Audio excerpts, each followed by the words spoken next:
निरक्षर है। आरक्षण की मूल भावना को समझने की जरूरत है। ये कोई भीख की व्यवस्था नहीं है, ये संरक्षण की व्यवस्था है जो इसलिए बनाई गई है क्योंकि इस देश के अंदर जाति के नाम पे शोषण हुआ है और इसलिए ऐसे लोगों को अवसरों से जिन्हें वंचित रखा गया है उन्हें विशेष अवसर देने की जरूरत है।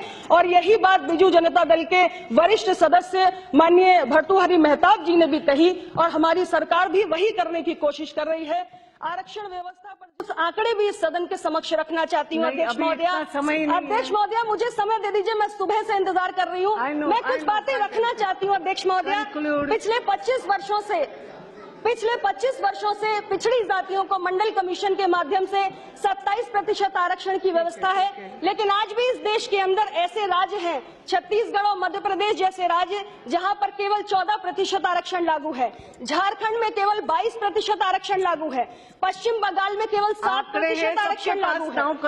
अध्यक्ष महोदया, आज देश की क्लास 1 की नौकरियों में दलितों की भागीदारी केवल 12% पहुंच पाई है और पिछड़ी जातियों की भागीदारी केवल 5% पहुंच पाई है। यहां तक कि निचली अदालत से लेकर सर्वोच्च अदालत तक आज पिछड़ी जातियों की और दलित जातियों की भागीदारी नहीं सुनिश्चित हो पाई है।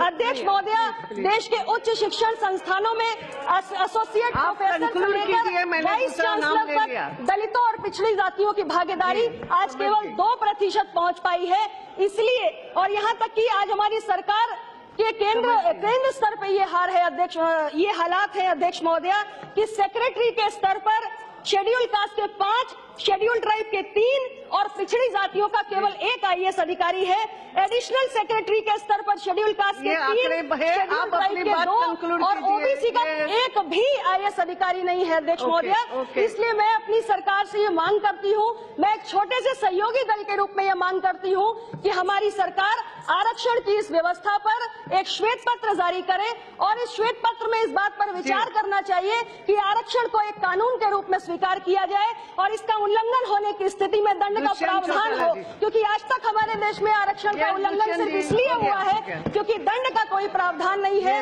और इसके साथ ही